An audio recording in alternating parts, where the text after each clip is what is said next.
আচ্ছা, নমস্কার সবাইকে। অনেকদিন পর আবার ভিডিও নিয়ে এলাম। আচ্ছা, যেটা বলবো যে এই সিজনে যারা এমএইচএ বা MBA in health care management ভর্তি হতে চাইছো, বাট এখনো ডিসাইড করে উঠতে পারোনি যে কোন কলেজে ভর্তি হবে বা কোন ইউনিভার্সিটি আন্ডার থেকে পড়লে তোমাদের ফিউচারটা ব্রাইট হবে, তাদের জন্য বলে রাখি, ইউনিভার্সিটি কিন্তু ম্যাকআউটই রেখো ভাই। ম্যাকআউট ইউনিভার্সিটি আন্ডারে তুমি যে কোনো প্রাইভেট কলেজ থেকে পড়তে পারো, যেখানে ভালো তোমার মনে হয় যে ভালো প্লেসমেন্ট দেবে, এবং ইন্টার্নশিপটা কিন্তু খুব ইম্পর্টেন্ট। ইন্টার্নশিপ যেন ঠিক মতো করে কলেজ প্রোভাইড করে, এটা কিন্তু দেখে নিতে হবে। কারণ আমার কাছে এমন অনেক ভালো ভালো ইনস্টিটিউশনের নাম আছে যারা কিন্তু ডাইরেক্ট স্টুডেন্টদেরকে ইন্টার্নশিপ দিচ্ছে না, তারা কিন্তু স্টুডেন্টদেরকে এনওসি দিয়ে ছেড়ে দিচ্ছে এবং ইন্টার্নশিপটা নিজে থেকে খুঁজে নিতে বলছে। তো সেক্ষেত্রে কিন্তু স্টুডেন্টরা গিয়ে অনেক কিছু অসুবিধা ফেস করছে সেসব মানে ইন্টার্নশিপ করতে গিয়ে হসপিটালগুলোতে। তাই কলেজের ইনভলভমেন্টটা কিন্তু খুব দরকার ইন্টার্নশিপ করার ক্ষেত্রে। আর অবশ্যই যেন কলেজ প্লেসমেন্ট দেয় সে ব্যাপারটাও কিন্তু এনশিওর করতে হবে। তো যারা এখনো এই সিজনে ভাবছো ভর্তি হবে কি হবে না, তাদের জন্য বলে রাখি, এমএইচএ বা MBA in health care management যাই করো না কারণ দুর্ধর্ষ কোর্স। এইটুকু নিশ্চিত থাকো, তোমাকে কোর্সটা করার পর কোনোদিন বসে থাকতে হবে না, চাকরি তুমি পেয়ে যাবে।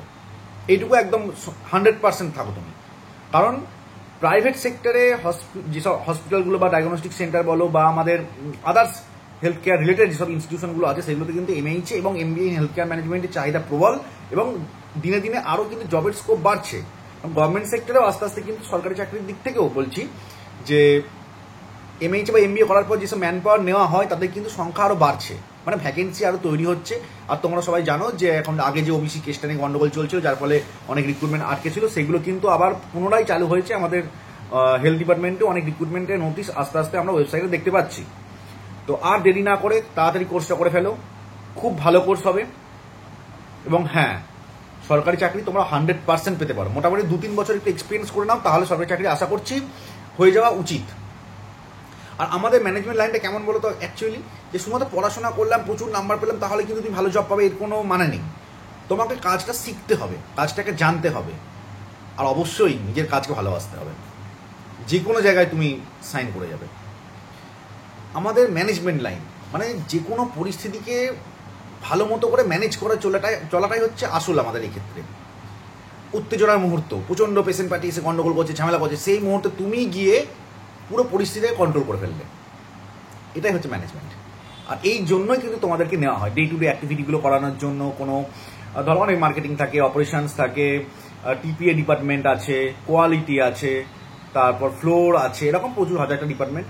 এবার বলে রাখি, এমএইচএর থেকে কিন্তু এমবিএ করাটা সামান্য হলে বেটার হয়। সরকারি চাকরির দিক থেকে মোরাললেস সেম, কিন্তু বেসরকারি চাকরির দিক থেকে দেখতে গেলে এমবিএ করলে স্যালারিটা একটু বেশি পাওয়া যায়।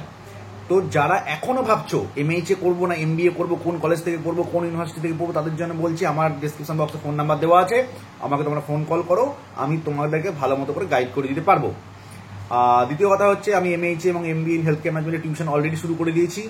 তো যারা জয়েন করতে চাও তারা অবশ্যই তাড়াতাড়ি আমাকে ফোন কল করে জয়েন করে নাও। কারণ এর থেকে বেশি মানে দেরি হয়ে গেলে, আমি তো ধরো অলরেডি পড়ানো শুরু করেছি, বেশি সিলেবাস এগিয়ে ফেলে তখন পুনরায় তোমাদেরকে সেটা আবার রিপিট ভাবে পড়াতে কিন্তু খুব অসুবিধা হয়ে যায়। আর ডিসেম্বর মাসের লাস্ট বা জানুয়ারির প্রথমের দিকে কিন্তু অবশ্যই ফার্স্ট সেমিস্টার এক্সাম হবে। তো আর দেরি না করে তাড়াতাড়ি কলেজে ভর্তি হও। কোনো অসুবিধা থাকলে আমাকে ফোন করো, আমি অলওয়েজ আছি তোমাদের সাথে। ভালো থেকো।